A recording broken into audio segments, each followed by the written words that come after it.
রাধে রাধে বন্ধুরা, কড়াই গরম হয়েছে, তেল দিব। রৌ মাছের পাতলা করে ঝুল বানাবো, পুঁই ডুগা আর আলু দিয়ে রেসিপি দেখাবো। রান্ধনী তনুজা চ্যানেলে স্বাগতম। আশা করি সবাই ভালো আছে।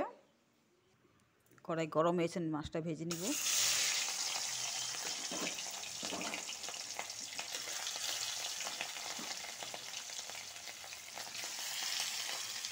লোকাল রুই মাছ,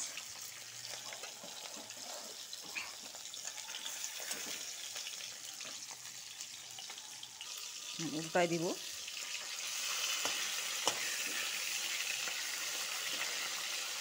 লাল লাল করে সবগুলো মাছ ভেজে নিব।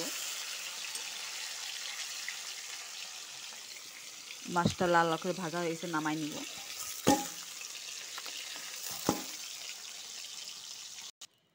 মাছ ভাজার তেলে একটু জিরা সম্বাদ দিব, একটা তেজপাতা দিব।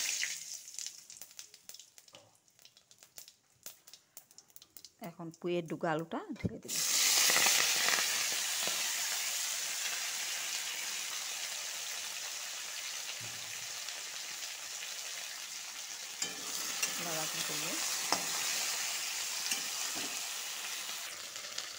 আলুর সাথে পুঁইর সাথে ডুগার সাথে একটু ভেজে নিয়েছি।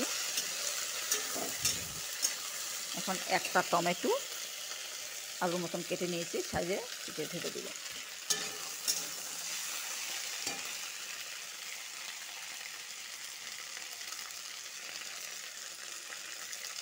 পরিমাণ মতন নুন দিয়ে দিব।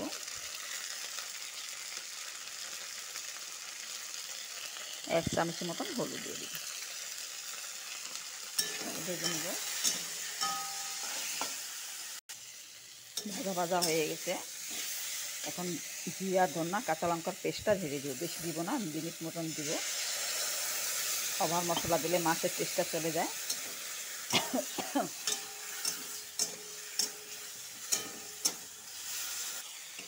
মশলাটা ভাজা হয়ে গেছে। এই পুঁইয়ের ডুগার সাথে লোকাল রৌটা ঝোলটা খুব টেস্টি হয়। পুঁই পাতা ডুগার সাথে অনেক টেস্টি হয়। এখন পরিমাণ মতন জল দিয়ে দিব।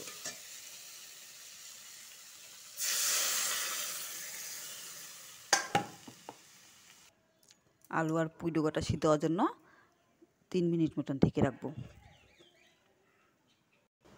ঢাকনাটা খুলে দেখব। আলুটা সিদ্ধ হয়েছে কিনা দেখব। হ্যাঁ, সিদ্ধ হয়ে গেছে। ডুগাটাও সিদ্ধ হয়ে গেছে।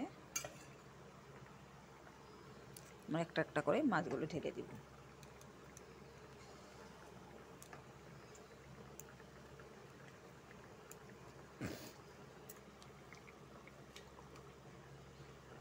হয়ে গেছে। এখন নামানোর আগে একটু এলাচি গুঁড়ো একটু ঢেলে দেব। গন্ধটা বেড়ে যাবে। একটু 1 মিনিটের মতন ঢেকে দিব। উঠাই দিব।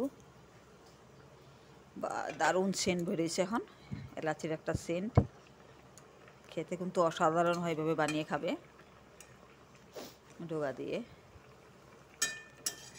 নামাবো।